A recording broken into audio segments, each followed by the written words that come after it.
Visakhapatnam fishing హార్బర్ను నమ్ముకొని మత్స్యకారులు అనగా బోటు ఓనర్స్ అనగా చాలామంది జీవనోపాధి పొందుతున్నారు.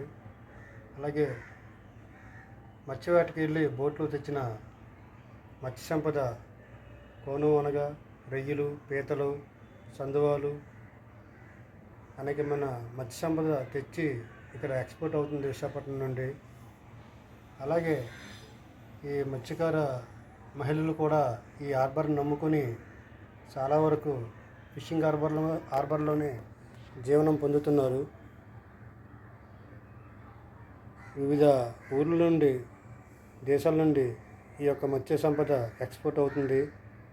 దీన్ని కొనుగోలు చేసినందుకు వివిధ దేశాల నుండి చాలామంది ఈ విశాఖపట్నం ఫిషింగ్ హార్బర్కు రావడం జరుగుతుంది.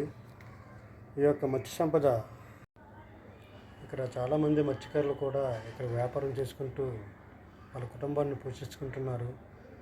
అలాగే మహిళలు కూడా ఈ హార్బర్లో వ్యాపారం చేసుకుంటూ ఈ మత్స్య సంపద కొనుగోలు చేసిన వారిని సంప్రదించి వారి యొక్క కొనుగోలు చేసే మత్స్య సంపదను